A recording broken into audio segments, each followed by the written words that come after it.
Tempa Sempa. El poder del yoga y la meditación.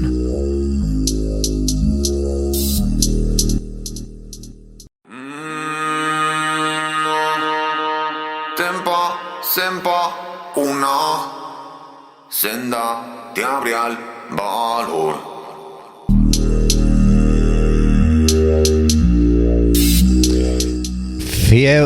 Fyodor Dostoyevsky o Dostoyevsky escribió que la cultura de un país se mide por la cultura de sus presos. En realidad esto parece ser que tiene que ver con que la sociedad se comporte de una manera más amable con el espectro social más vulnerable. El lenguaje configura de alguna forma nuestra mente y la manera en la que verbalizamos las ideas pues denota también un montón de características de nuestra personalidad. Hoy tenemos a una experta en lenguaje y un amante de la literatura con la que vamos a adentrarnos en el funcionamiento de la mente gracias al verbo y a sus distintas manifestaciones. De mis sombras, que mi voz me envuelva y mueva todo mi yo. Así que muy buenas. Hola, Robert. Hola, Carol. ¿Qué tal? Me encanta que hayas venido al programa. Muchísimas gracias además por haberte desplazado hasta casa y dedicarnos este ratito de tiempo para culturizarnos a todos. Gracias a ti por contar conmigo y sobre todo por tener ganas de compartir un poquito de este mundo de la lingüística, la comunicación y también, ¿por qué no?, la literatura. Efectivamente. Ya sabéis todos aquellos que seguís este programa que nosotros hablamos del funcionamiento de la mente, de cómo se interrelacionan los pensamientos, las sensaciones, el nivel de percepción, la conciencia, etcétera, etcétera, etcétera. Pero en esta nueva andadura en la que vamos a acabar nuestro ciclo de 108 programas, vamos a entrevistar a diferentes personas para intentar trasladar todo eso al conocimiento de la mente. Así que Carol, cuéntanos antes de meternos en el tema profundamente, ¿qué formación tienes? ¿De dónde vienes? ¿Cuánto rato tenemos? El que tú quieras. No porque tenga mucha formación, sino porque siempre he tenido muchas inquietudes y entonces me costó decidirme por una carrera para estudiar. De hecho, me daba mucha rabia el decir... solo tengo que elegir una carrera. De hecho, elegir viene del verbo extindere y es que tengo que prescindir de otros caminos. Entonces, con 17 años me tocó, como a todos los que estudian COU o ahora segundo de bachiller, elegir un camino, y una frase de una profesora, una frase muy concreta, me dijo que yo no era buena con las letras y que entonces mejor tirara hacia otro tipo de carreras, cuando yo siempre había querido ser escritora. Ajá. Esa frase me marcó y, claro, era mi profesora de lengua castellana y literatura además. Entonces, en ese momento tenía el sobre con la matrícula, para la prematrícula, para elegir carrera, y puse administración y dirección de empresas. Algo que nunca me había planteado, pero en mi discurso de ese año, con una profesora con la que no conecté, el discurso, la literatura que entró en mí fue un no eres buena en letras. Así que estudié 2 años de ADE, que se llama, y fui súper infeliz. Así que sin decir nada en casa, solo a mi hermana, Clau, Sima, me cambié de carrera a comunicación audiovisual, porque si algo me había gustado siempre era el tema de comunicar, fuera como fuera, a través de las palabras, a través de los gestos, a través de las imágenes. Yeah. Y entonces estudié la licenciatura en comunicación audiovisual, pero me di cuenta que el tema técnico me gustaba más como una afición, no tanto como para dedicarle mi vida a ello. Así que cuando acabé comunicación audiovisual hice un máster en periodismo, que estaba un poquito más... iba un poco más relacionado con lo que realmente a mí me gusta hacer, que es escribir y narrar el mundo tal y como yo lo veo, tal y como es mi realidad.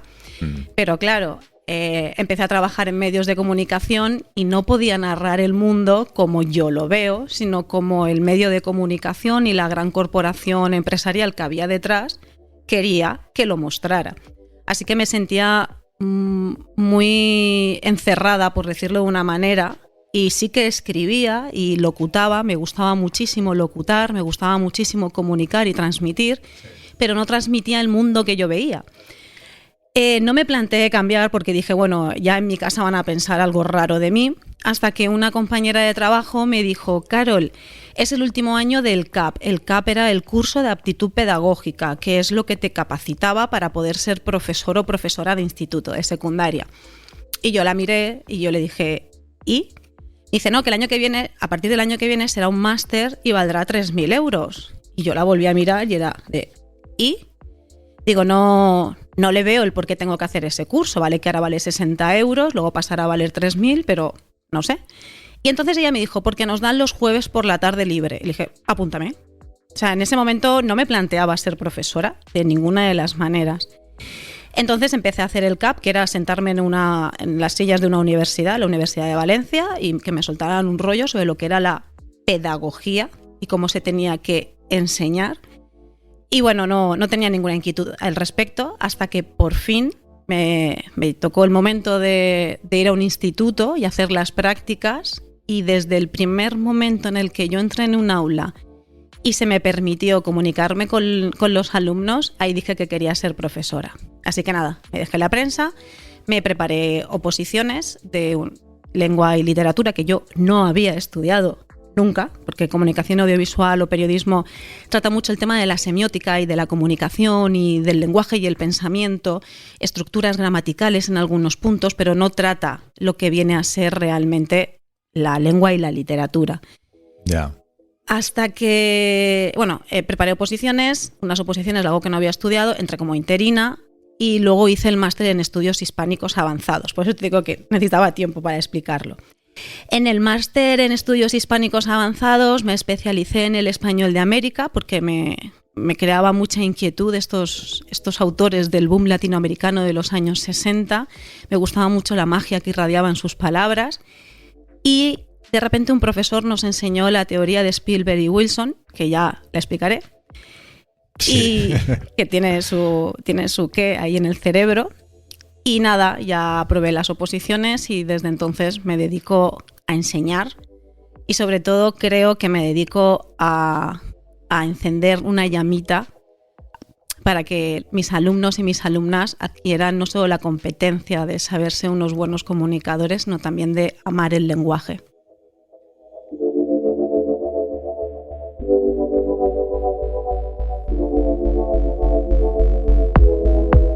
Bueno, unbelievable, incredible. Voy a meter aquí una palabra inglesa. Vaya formación, Carol. Vaya formación.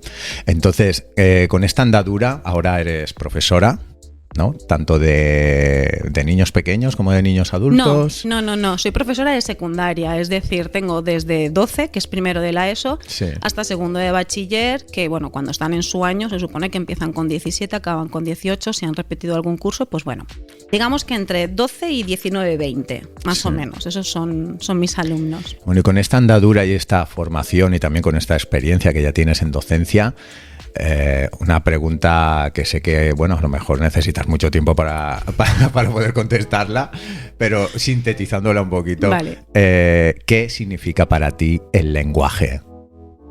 Uf. Aquí en Tempa Sempa hacemos preguntas sencillas, directas. Para mí el lenguaje... A ti a nivel personal. Vale, para mí a nivel personal el lenguaje lo es todo. El lenguaje me configura como persona y el lenguaje me hace ser quien soy. El yo soy se define a través del lenguaje. Entonces, mi felicidad depende de mi lenguaje y mi tristeza también depende de mi lenguaje. Obviamente, las circunstancias externas siempre influyen, claro, pero mi capacidad para enfrentarme a ellas, mi autoestima, ¿no? Esa idea de yo voy a poder con esto o no voy a poder con esto, depende del lenguaje.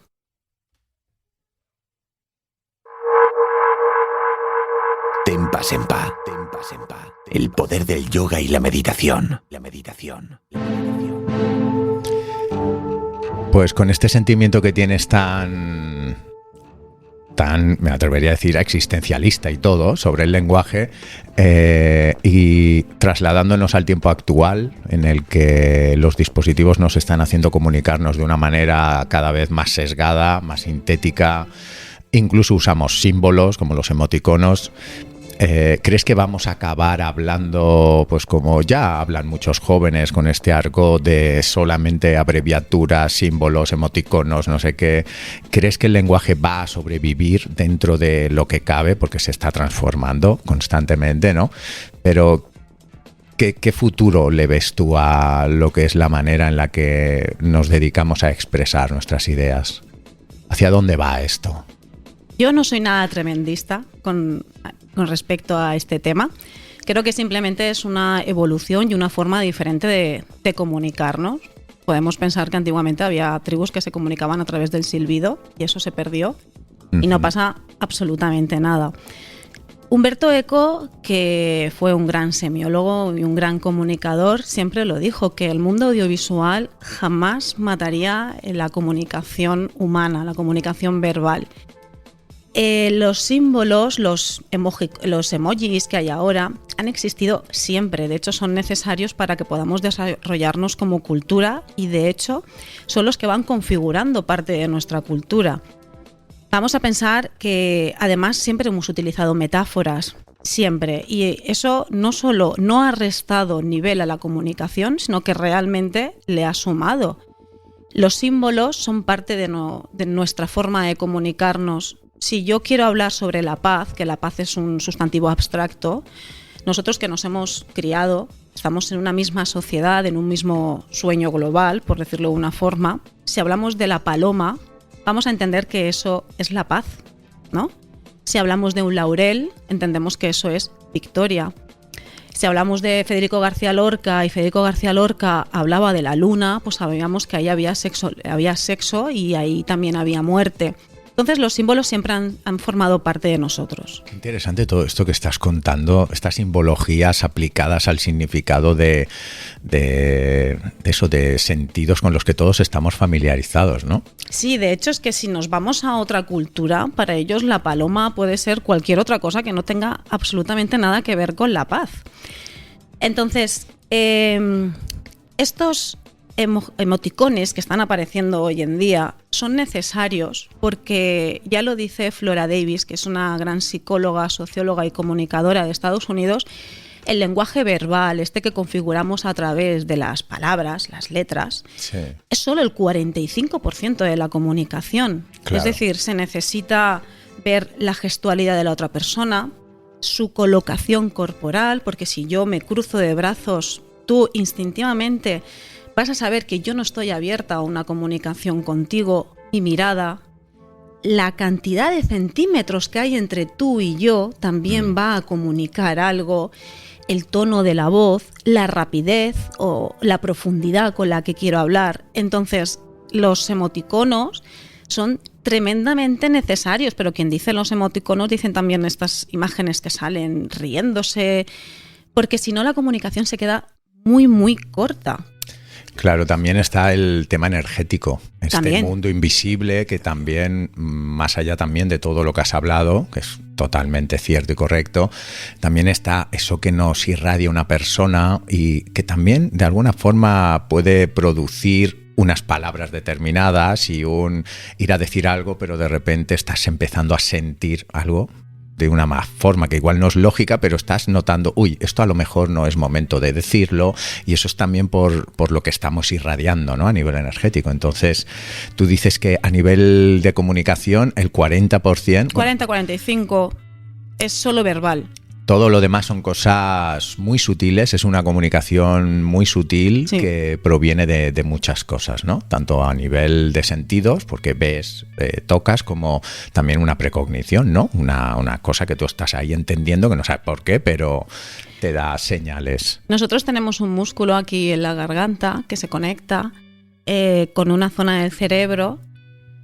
Cuando nosotros tenemos el cortisol alto, aquí se inflama. ¿De acuerdo? Entonces sí, ya nuestro tono de voz está transmitiendo, aunque no queramos, un sentimiento de intranquilidad. Y la otra persona que no conoce que existen estos mecanismos, Sí, aún así lo está captando.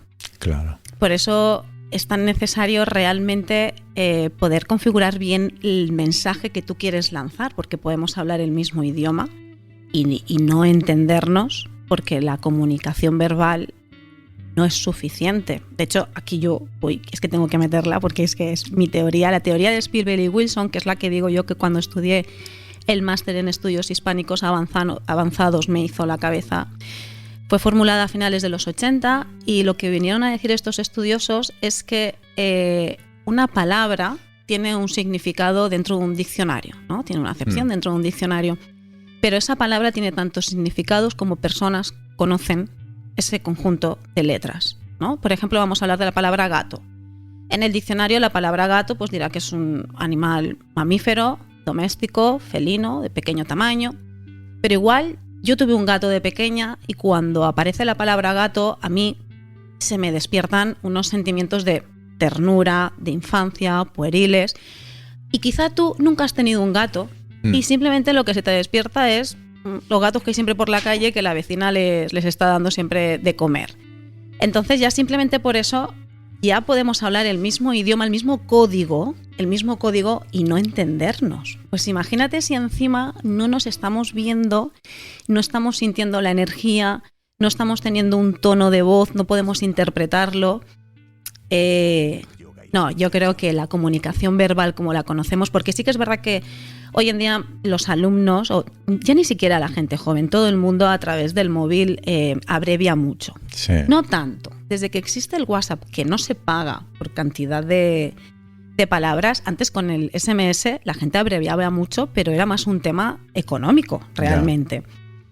Yo no creo que hoy en día se abrevie tanto en WhatsApp, porque además como tiene el autocorrector, cuando abrevias la palabra no la entiende.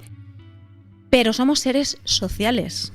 Necesitamos muchísimo el contacto. O sea, no hay peor castigo que la soledad para una persona. De hecho, la ansiedad que tenemos cuando nos sentimos abandonados o rechazados. En mi tema, hablando con alumnos, el peor acoso escolar que hay es cuando un niño se siente solo. Es el peor acoso escolar. Necesitamos la comunicación en persona. Entonces, definitivamente no creo que el lenguaje se vaya a ver menguado por el tema audiovisual.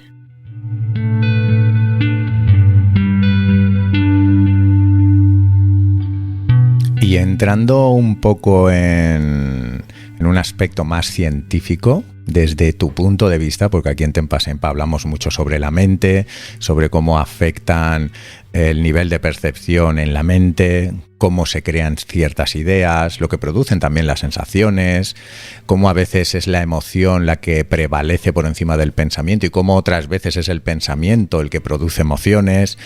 Pero ahora desde tu punto de vista, ¿cómo, a nivel mental, cómo se configura esto de tener una idea y de repente querer verbalizarla? ¿Podrías comentarnos un poco, bajo tu punto de vista, cómo funciona el mecanismo a la hora de explicarnos, como estamos haciendo ahora mismo, ¿no? ¿Qué pasa en la mente cuando una persona quiere disertar sobre un tema o quiere ponerse a escribir?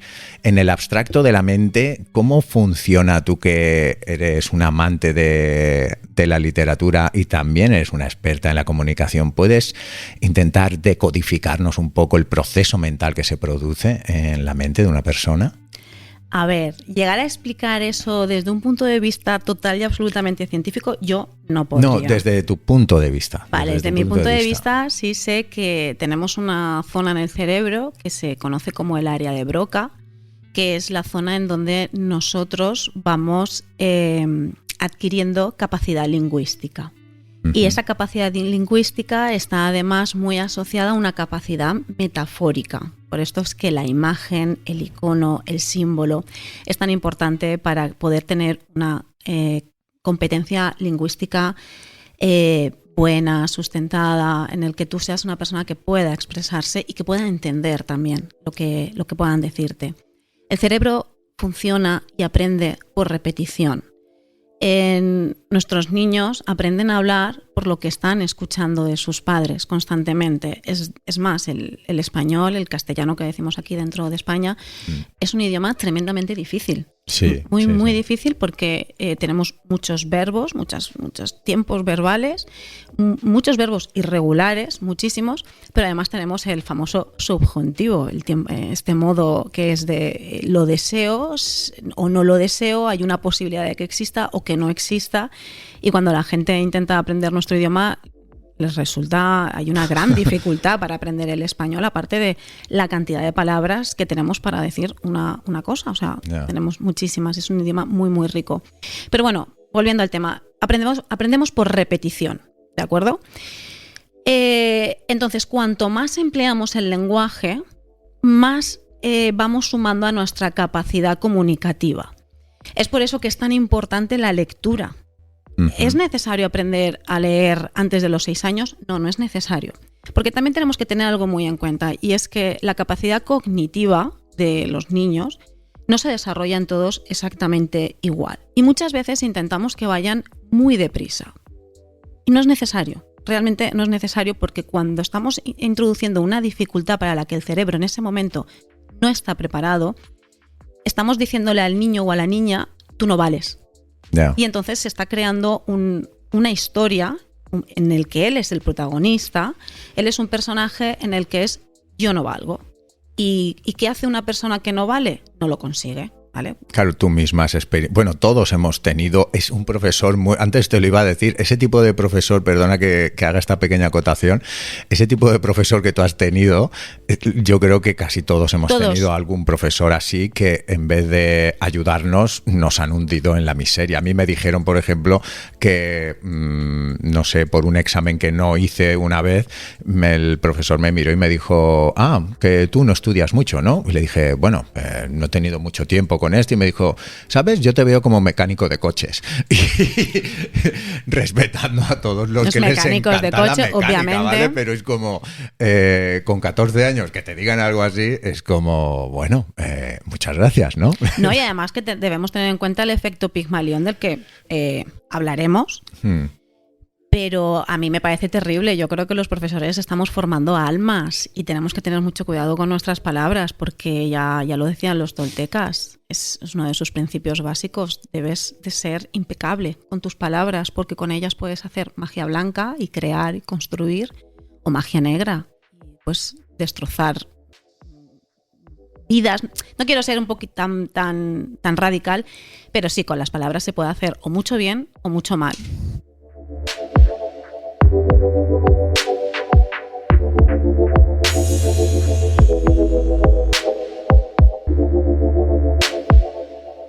Bueno, entonces siguiendo con ese funcionamiento mental que te había cortado ahí, aparte de eso, de lo que es un poco el aspecto de la plasticidad del cerebro, ¿no?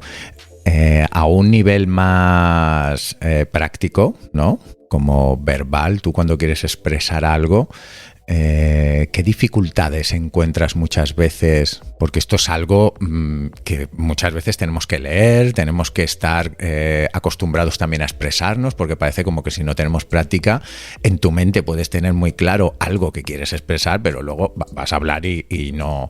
¿Por qué pasa eso, no? ¿Por qué hay esa dificultad? Porque no nos relacionamos lo suficiente con el lenguaje, básicamente. Porque tenemos muchísimas palabras que no utilizamos. Cuando aprendemos por repetición, también aprendemos por repetición estructuras gramaticales. Entonces, si yo me quedo en sujeto, verbo, predicado y no realizo, no practico oraciones en las que hay pues digamos que un nivel superior gramatical, yo no voy a saber expresarme realmente. Por ejemplo, Lichtenstein, que era un filósofo alemán que trabajaba el tema del lenguaje, lo dejó clarísimo este tema. Los límites de mi lenguaje son los límites de mi mundo. Es decir, cuanto más amplio sea mi lenguaje, más amplio podrá ser mi mundo. Yo a mis alumnos se lo explico de la siguiente manera, que es muy sencilla. Si yo no tengo un gran vocabulario, porque siempre me relaciono con las mismas personas y siempre estoy en el mismo entorno, y debemos de tener en cuenta que, claro, cierto entorno siempre habla de temas muy concretos, y me voy a otro entorno y se hablará de otros temas. Cada tema tiene su campo semántico, Entonces, si yo no me muevo de un entorno, mi campo semántico siempre es el mismo. Puede ser el fútbol, puede ser el tenis o puede ser, no lo sé, la meditación también. O sea. Sí. Entonces, si yo tengo poca capacidad del lenguaje, si yo tengo, digamos, poco diccionario aquí dentro, yo me voy a un bosque y yo veo un árbol, un pájaro, mira, otro pájaro. Bueno, disfruto porque siempre se ha disfrutado un bosque, pero me quedo ahí un poco. Sin embargo, si yo voy a un bosque y digo, mira, un pino, mira, una carrasca, uy, un gorrión, ay, y por ahí pues también tenemos moras. Yo disfruto mucho más de ese paseo. Claro. Soy mucho más consciente de lo que estoy viviendo en ese paseo. Y lo que yo he tenido es una mayor amplitud léxica. Las palabras. Es decir, las palabras me dan el conocimiento del mundo. Cuando no existe una palabra para definir algo, ese algo en mi mundo no va a existir. Hoy en día necesitamos la palabra paz porque existe la guerra. Ojalá no necesitáramos la palabra paz porque eso significaría que no existe la guerra. Entonces, a la hora de yo poder comunicar todo esto que me pasa por aquí, porque además nuestro cerebro funciona rapidísimo y muchas veces no somos capaces de... ¿Pero qué te pasa? No sé explicártelo. No sé explicártelo porque me falta léxico, me falta vocabulario. O sea que las palabras de alguna forma también son un apoyo para configurar lo que es el imaginario, ¿no?, de la mente. Mira, pueden ser, por una parte, un apoyo, ¿vale? Y por otra parte pueden ser un freno, dependiendo de cómo se utilicen, ¿no? Por ejemplo, muchas veces vamos a hablar de alumnos TEA, ¿vale? Son niños con espectro autista. Antes solo se conocía, se consideraba autismo cuando era un nivel muy, muy alto. Y entonces no estaban bien diagnosticados estos niños que tenían un espectro autista más bajito. Entonces, ¿qué se decía de ellos? Que eran tontos. Entonces, ellos, esa palabra, ¿vale?, les acababa definiendo y ellos se acababan comportando como personas que eran tontas. Al final, conocer, mira, no, tú lo que tienes es un trastorno del espectro autista. Y tienes estas características y tienes estas dificultades, pero también tienes este lado bueno, que tienes otras capacidades que puedes también ahí desarrollar. Pues ahí lo que hacen es encasillarse, por decirlo de una manera, que nunca está bien, pero se pueden entender un poquito mejor. Entonces, siempre que se usen bien las palabras, nos pueden abrir a un mundo muchísimo, muchísimo más grande y más emocionante.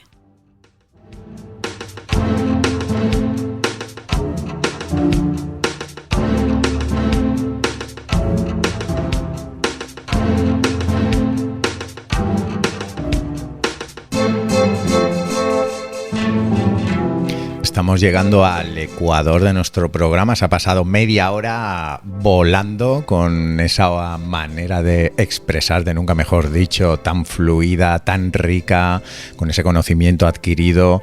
Qué importante es el estudio y el cultivo de la mente para luego poder también desarrollarte como una persona y enriquecer a otros, ya no solamente estructurarte bien tu propia personalidad y por lo tanto ser más feliz, como has dicho antes, sino además enriquecer a todo lo que te rodea. Yo durante muchos años siempre he escrito con la mano y con muchos folios. Además, ya sabes que tengo una letra muy grande, tengo una letra como muy épica, supongo que acorde a mi propia personalidad.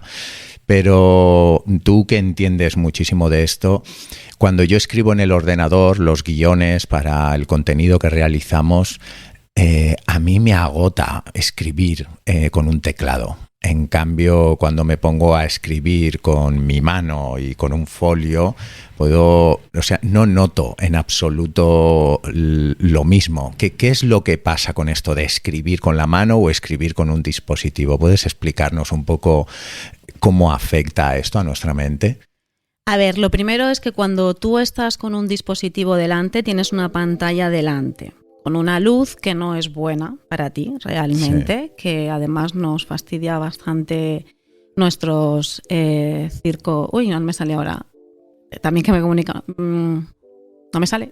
Bueno, nos hace polvo como a mí, que tengo una presbicia ya desde que Sí. estoy usando estos aparatos. Sí, exacto. Bueno, tenemos una pantalla delante. Realmente nosotros genéticamente no estamos preparados para estar delante de una luz. Y Ya. luego además la postura corporal que debes tener para estar escribiendo en un teclado no es una postura natural.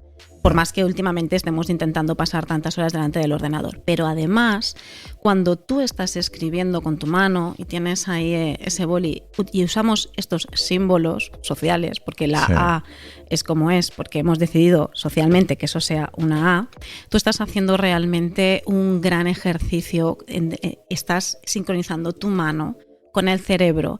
Y entonces estás directamente transmitiendo aquello que está pasando por tu cerebro, por tu mente, por tus emociones, aquello que estás sintiendo.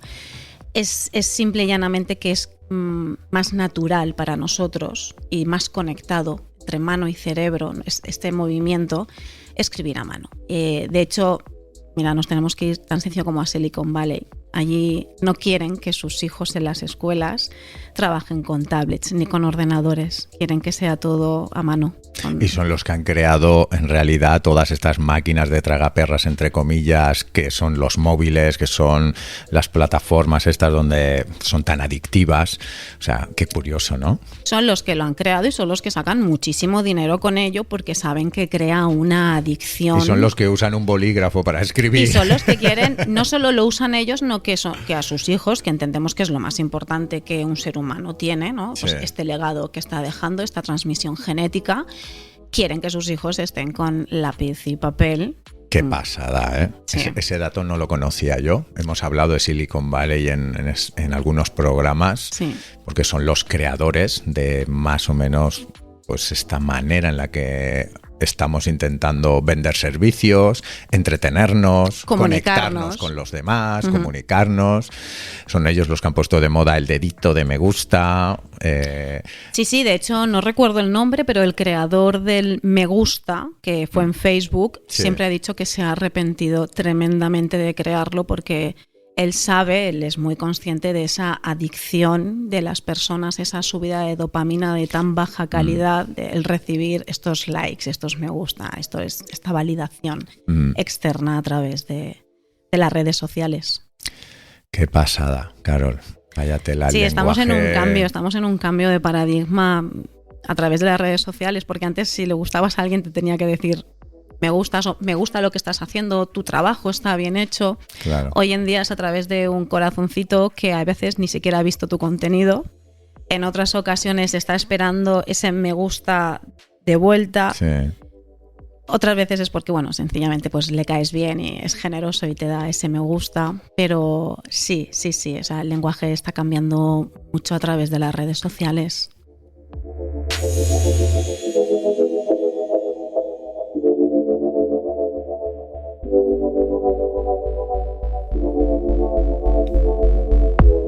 Y así, poquito por encima, explícanos qué son los estilos literarios. Háblanos un poquito, porque tú Vale. eres una colaboradora de Poco a Poco, pero ya, ese programa que a todos os ha encantado. Y Carol era la que hacía los microrrelatos, que sabemos que muchísima gente flipaban con esos microrrelatos, que duraban muy poco, que tenían unos finales muy disruptivos muchas veces. Cuéntanos un poquito, así como que no sabemos, ¿vale? Cuéntanos un poco qué son los estilos literarios y qué es lo que intentan expresar, ¿no? Porque no te voy a decir que nos hables del origen, pero sí qué estilos hay y para qué sirven o de qué manera podemos plasmar ciertos pensamientos y los encasillamos en algunos de estos estilos literarios. Vale, muy bien. Mira, los géneros literarios, según qué autores, según qué estudiosos, son 3 o son 4. Yo os voy a hablar de 4 porque considero que son los 4 que nos definen en la vida, Ajá. realmente, ¿vale? Sí. El primer género literario es el que se conoce como el género narrativo. Es aquel en el que hay unos personajes, hay un espacio, un tiempo, una acción y hay un narrador. Y yo lo veo que es lo que conoceríamos hoy en día como cuentos, novelas, leyendas. Y para mí está íntimamente relacionado con quiénes somos, cómo vivimos, ¿de acuerdo? Porque nosotros mismos tenemos nuestra propia narrativa. Somos el protagonista y el narrador de nuestras historias y vivimos en un espacio, en un lugar concreto, en un tiempo. Este es nuestro tiempo, pero nosotros tenemos nuestros recuerdos, que son nuestros tiempos pasados. Sí. Cuando son tristes se llaman depresión. Tenemos también un tiempo futuro, que cuando es alegre pues es una motivación, ¿no? Es lo que nos ayuda a tener esa disciplina para lograr algo, pero cuando tenemos un miedo hacia ese tiempo futuro es lo que se conoce como ansiedad. Tenemos otros personajes que son nuestros familiares, nuestros compañeros del trabajo, la gente que nos encontramos por la calle, que son pues, los personajes secundarios de nuestra historia narrativa. Y tenemos unos hechos. Y claro, esto nos afecta mucho porque dependiendo de quién seas tú en tu historia, tú te vas a crear tu propia narrativa. Entonces, pues te vas a considerar una persona valiente o una persona cobarde, una persona víctima o una victimaria. Y vas a actuar arreglo la historia que tú te has contado o que te han contado cuando eras pequeño o pequeña. Pero también vas a hacer el casting de las personas que aparecen en tu historia, ¿vale? Entonces ahí vas a tomar muchas decisiones. Este es el género narrativo, es el género literario por excelencia con el que más nos relacionamos, es el narrativo. Y de hecho, si nos vamos a Homero, a la Ilíada y a la Odisea, Sí. explica prácticamente todos los miedos, las ansiedades, las inquietudes que nosotros tenemos hoy en día como sociedad. Nosotros somos una sociedad que descendemos de griegos y romanos y a través de la literatura se explica mucho cómo enfocamos el mundo. Ya. También nos podríamos ir luego al género lírico, que es el que todo el mundo conoce como la poesía. En la poesía no se cuenta una historia, hay historias contadas en verso, pero tendríamos que distinguir entre verso y prosa. La poesía lo que es la transmisión de la emoción de la persona que está escribiendo esa poesía. Puede ser sin música o con música. Las primeras manifestaciones literarias líricas fueron con música. Ajá. Por eso, ¿es el rap poesía? Sí, Sí, claro. lo es. Cualquier canción es poesía. Puede ser arte o no puede ser arte, pero tiene ritmo, tiene rima, por lo tanto es poesía. Y en principio hay allí una transmisión de emociones. Pueden ser emociones amorosas, románticas, también pueden ser de frustración contra un gobierno, estamos hablando de rap y suelen ser bastante subversivos también. Sí. Y entonces, si la narrativa era la historia que te estás contando y el papel que tú estás desempeñando en este mundo, la lírica es tu capacidad para transmitir y para comunicar lo que hay dentro de ti.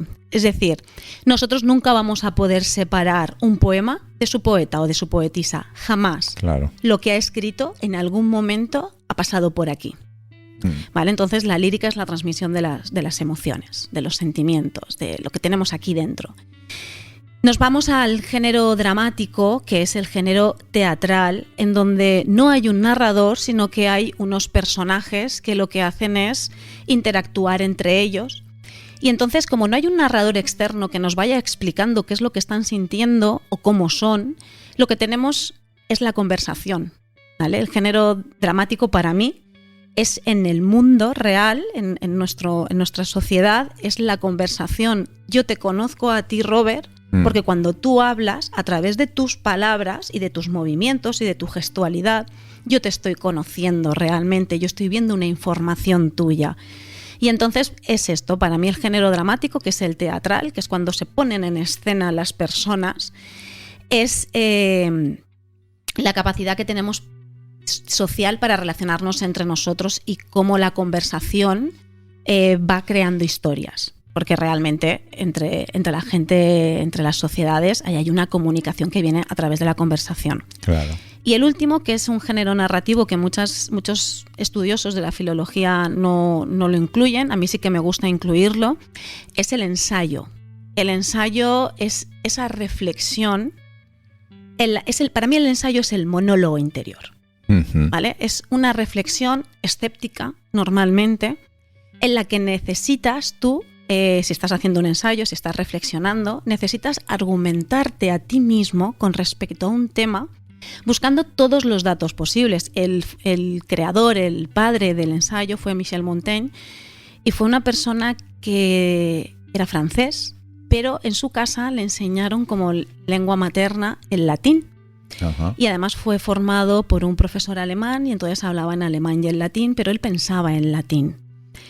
Solo tenía un amigo que sabía hablar latín y entonces cuando sus padres con los que hablaba latín y su mejor amigo murió, él se recluyó durante 8 años en la torre de un castillo que él tenía, era una persona económicamente muy solvente, y se dedicó a escribir todo aquello que le pasaba por la mente desde un punto de vista muy reflexivo, muy autocrítico y siempre teniendo en cuenta todas esas lecturas que él había realizado a lo largo de su vida.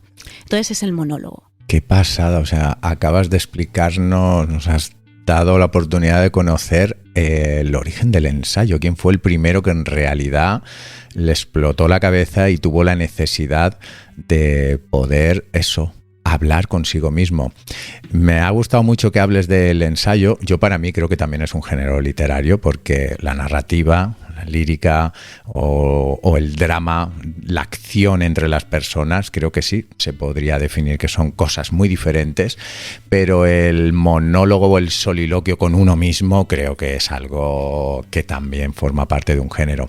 Curiosamente, hace 3 programas he recitado un ensayo que hice que se llama Emociones Humanas, que además lo has descrito perfectamente. Con 29 años a mí estaba viviendo una época muy dura de mi vida y me dio por plasmar lo que yo creía que sabía, y mientras lo escribía iba disertando, iba dándome cuenta de, aquí creo que se me está yendo la olla, y aquí en realidad, mira, esto es más correcto, y yo mismo estaba escribiendo todo eso, ¿no? Así que es interesante. Son los filósofos, ¿no?, los que usan mucho el ensayo, y los científicos. Sí. Esas 2 ramas más o menos. Sí, de hecho hay ensayos más científicos, ensayos más filosóficos, ensayos más comerciales. Por ejemplo, Maruja Torres tiene uno sobre la muerte que es la ridícula idea de no volver a verte. Ajá. Y empieza reflexionando sobre cuánto va a echar de menos a su marido recién fallecido, Sí. pero por el libro pasa por la relación que ha tenido con sus padres, que ha tenido en el trabajo, cómo se siente ella como mujer, y está también muy bien. Entonces, luego dentro de cada uno de estos grandes géneros tendríamos subcategorías, Claro, por decirlo de una hay manera. subdivisiones Sí, ahí, sí. siempre matizando. Nos encanta etiquetar y catalogar, y somos... Bueno, en este caso yo creo que es positivo porque, bueno, si estoy leyendo un ensayo científico, puedo decir, estoy leyendo divulgación científica, Claro. y si estoy leyendo algo más filosófico, pues puedo decir, mi mundo es más amplio, diciendo, estoy leyendo filosofía, estoy comprendiendo el mundo, estoy reflexionando sobre quién soy, que es el primer punto realmente, Sí. para plantearte qué hacemos en este mundo, cuál es nuestra misión.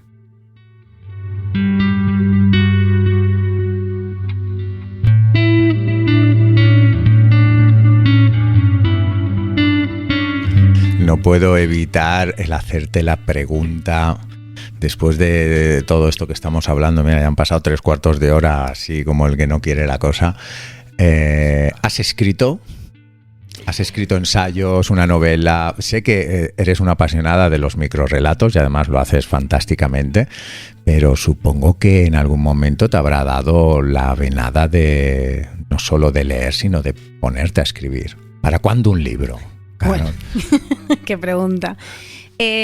Yo siempre he escrito, desde muy pequeñita. Vengo a decirlo de que no es realmente importante a qué edad se empiece y tal. Yo a los 4 años prácticamente no hablaba. Y mira ahora. A los 4 años prácticamente yo no hablaba. Y de hecho me llevaron al médico. Tú ya sabes que mi madre, en su arte andaluz, decía que ella pensaba que tenía una niña lerda. Mi niña es lerda. Y bueno, me llamaron al médico y simplemente el médico le dijo, no, su hija no es lerda, su hija es muy inteligente y el cerebro funciona con el mínimo esfuerzo. Entonces, como no necesita hablar para obtener lo que quiere, porque cuando señala algo se lo dais, pues no ha necesitado desarrollarlo.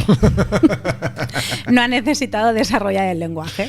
Yeah. Entonces, por eso que no se preocupen si los niños con 4, 5, 6 años no están escribiendo, no están leyendo, porque quizá no sea aún el momento y están desarrollando otras capacidades también muy importantes a la hora de comunicarse, como es mirar al padre o a la madre y saber transmitir con una mirada, una necesidad, e incluso saber también conocer cómo se encuentra el padre o la madre a través de su gesto.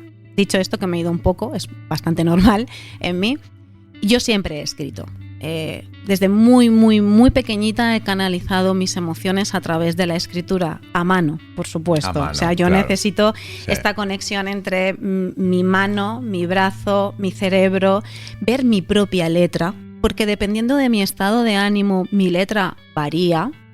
De hecho, de tamaño, la inclinación. Yo veo mi letra de hace 10 años y no es la misma que tengo ahora. Entonces yo he escrito siempre. Siempre he leído y he escrito mucho. Pero tengo un miedo, yo también soy protagonista de mi propia historia y tengo unos miedos ahí. Lo que más he escrito siempre han sido microrrelatos. No es que sea una persona muy impaciente, pero sí soy muy sarcástica.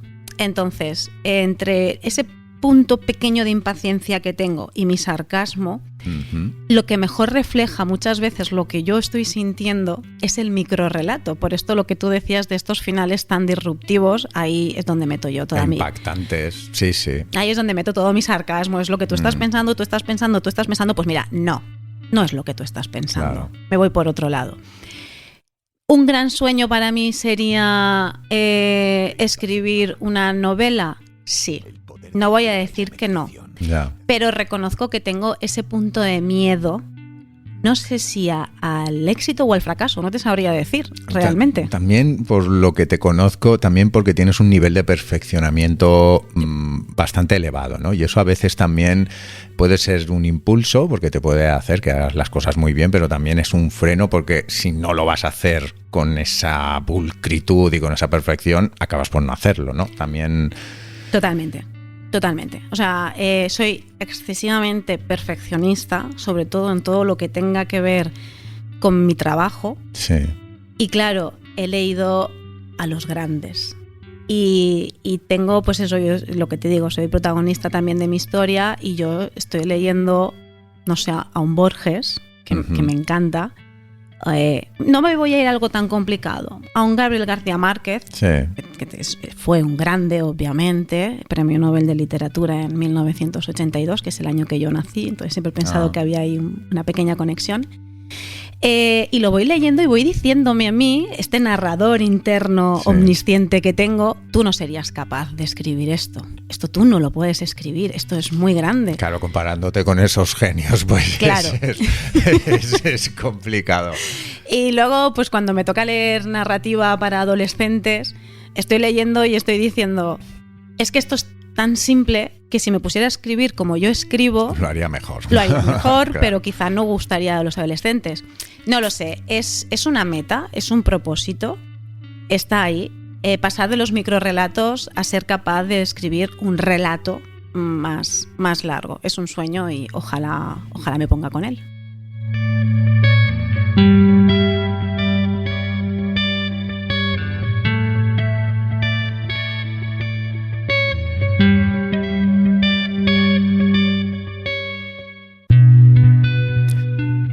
Bueno, quedan 10 minutos para acabar esta conversación que por un lado me está apasionando porque me estoy enterando de un montón de cosas que desconocía. Además tienes un lenguaje muy rico. Eso una vez más ponemos de relieve, ¿no? Qué importante es saber tener un cultivo mental y saber denominar las cosas y poner en orden tus ideas y saber expresarlas, porque puedes mantener una conversación con cualquier persona y la enriqueces. Es que no te cansarías, el programa podría durar 2 horas tranquilamente.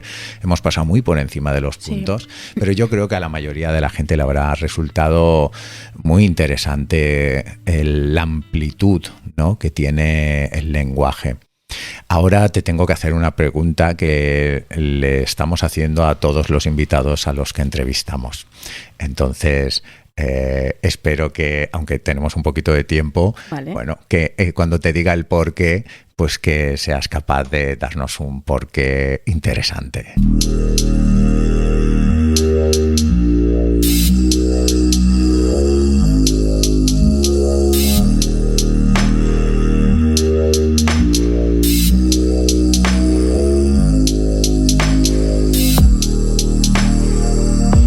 te tienes que ir a una isla desierta, no hay nadie que pueda impedir el hecho de que eso vaya a ocurrirte, así que tienes que irte a una isla desierta y te puedes llevar una cosa, pero solo puedes elegirlas entre 3 cosas: un perro o una mascota, un libro o una persona.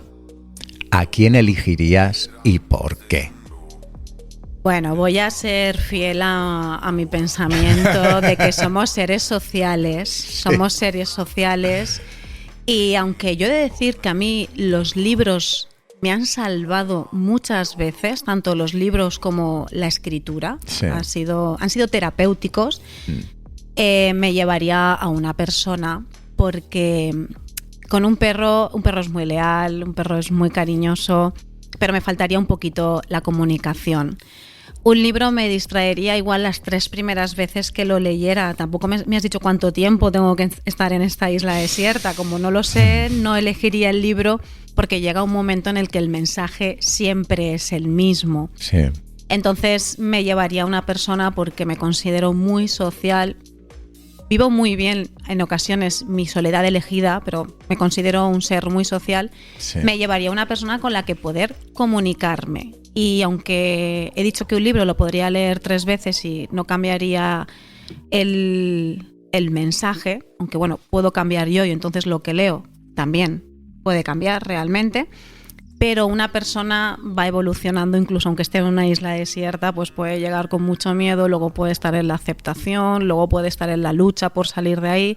Entonces creo que me resultaría muchísimo más enriquecedor estar comunicándome con una persona, independientemente de que fuera una persona de mi agrado o no fuera de mi agrado, Ya. pero creo que existiría por lo menos esa comunicación.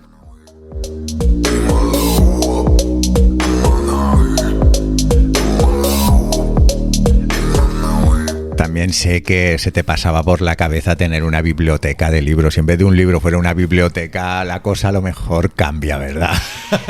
Pues entre una biblioteca y una persona es posible que sí que hubiera elegido la biblioteca. Si en la biblioteca además me dejas escribir a mí, si hubiera por ahí un lápiz y Sí. las hojas que se quedan sueltas en los libros hubiera podido escribir yo, creo que hubiera elegido la biblioteca, porque de verdad que todos hemos pasado momentos de tristeza en esta vida, momentos más duros, y a mí los libros en esos momentos me han acompañado mucho. Por eso considero que el tipo de lectura que elegimos, y como profesora también el tipo de lectura que elegimos para nuestros alumnos, es tremendamente importante, porque les está creando ese constructo social, esa realidad social. Entonces, por ejemplo, en mi época, los libros normalmente que nos mandaban leer en el instituto cuando no eran clásicos, Sí. eran libros de amor románticos, en donde el protagonista era un chico muy malo, con muchos problemas, que lo hacía todo fatal, y la protagonista era una chica buena, trabajadora, muy estudiosa, que obviamente, cambiaba ella al chico. Ya. Y eso nos creó una imagen social romántica muy equivocada, muy equivocada. Entonces creo que debemos elegir bien las lecturas, porque nos están conformando este sueño social que tenemos. Sí. Y bueno, y para acabar, me gustaría que compartieras un poco un deseo, un sueño para este mundo que está loco y en guerra. ¿Y cómo ves el mundo dentro de unas décadas? O cómo, mejor dicho, te gustaría. Porque los acontecimientos van por sí mismos y no hay que ser muy inteligente para ver, pues bueno, que en realidad estamos haciéndolo de momento, aunque hay muchas cosas buenas, pero a nivel general lo estamos haciendo un poquito mal, porque el planeta, que es nuestra casa, lo estamos degradando. Pero si pudieras soñar y pedir un deseo, ¿cómo te gustaría ver el mundo dentro de unas décadas? Pues me gustaría ver un mundo más empático, ¿no? Un mundo en el que pudiéramos ponernos en la piel del otro. Creo que estamos construyendo un mundo muy individualista, un mundo, de hecho las redes sociales están contribuyendo a esto, un mundo con muchísimo ego, el yoísmo. porque yo. El yoísmo. El yoísmo. Eso no lo había escuchado nunca. Es un neologismo. Neo significa nuevo, y logismo es palabra, es un neologismo, no está aún aceptado por la Real Academia Española. Pero bueno, no sé si sabéis que la Real Academia Española acepta todo aquello que al final acabamos usando. Claro, ¿vale? claro.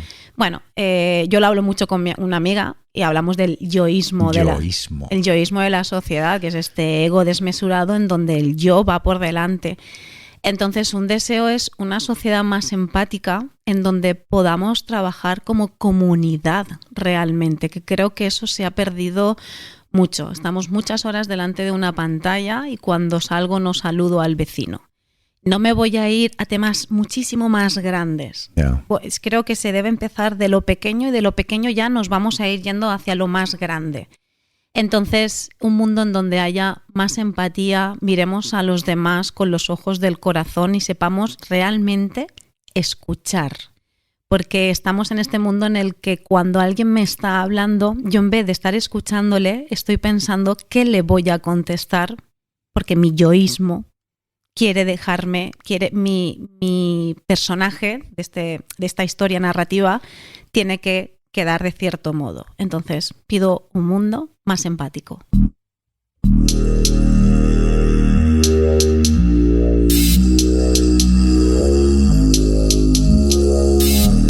Después de muchos años de montaña, creo que esto te va a encantar y me gustaría saber qué opinas. Esta es la última cuestión que vamos a abordar.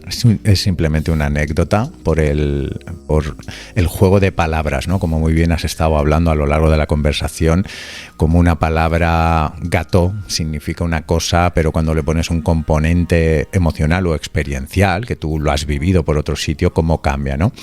Yo durante muchos años en la montaña he vivido épocas de soledad. Y no me he sentido solo porque debido a las prácticas meditativas que sabes que junto a mi maestro he tenido el privilegio de poder practicar y profundizar en ellas, he tenido siempre un gozo interno y he estado muy conectado conmigo. Pero he estado meses sin escuchar la voz humana de nadie e incluso he llegado a estar en silencio también durante meses porque cuando uno se siente en armonía consigo mismo, no hablas en voz alta, ¿vale? Tu mente no está hablando, estás en un... Pero sabes que te escuchas a ti mismo, ¿no? Sí, claro. Vale. Estás escuchándote, pero no... La mente cambia de estado. Ya no vives en una mente que está poblada de pensamientos, de diálogos interiores, es otra cosa, ¿no?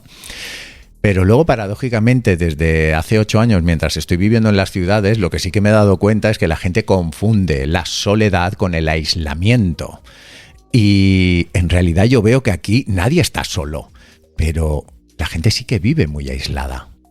Pero si te sientes solo, es lo mismo que estar solo, porque esa es la narrativa que tú te estás contando. Entonces, cuando tú estás rodeado de personas con las que no te sabes, no puedes, no quieres o no existe una comunicación efectiva, ni efectiva ni afectiva. Ni afectiva, sí.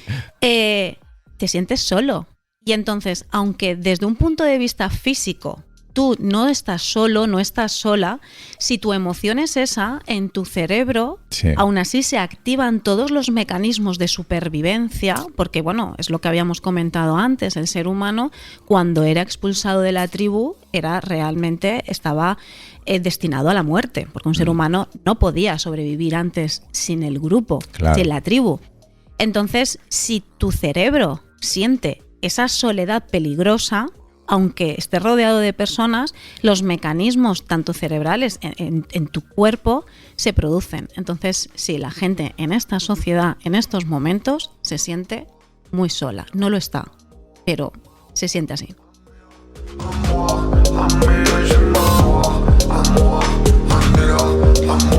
Pues muchísimas gracias, Carol. Me encantaría que en la siguiente temporada, a partir de enero, cuando empecemos unos nuevos videopodcasts, si te apetece, tengas un espacio, una vez a la semana o algo, ya te estoy liando, para poder, por un lado, expresar toda esta experiencia y este conocimiento que tienes. Y luego, por otro lado, esto le va a ser muy útil a muchas personas, ¿no? El hecho de poder tener una persona tan culta como tú y que pueda estar dando información para hacer pensar, para aclarar dudas y de alguna manera enriquecer, ¿no?, nuestros espacios sonoros con tu sabiduría.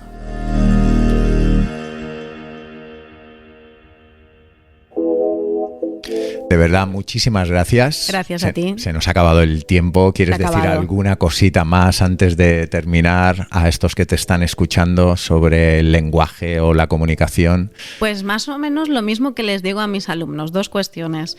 Una es, sé impecable con tus palabras, sobre todo con las que te dedicas a ti mismo, al despertar, al mediodía, por la tarde, por la noche. Sé impecable, sé tu mejor amigo, sé tu mejor amiga, cuídate.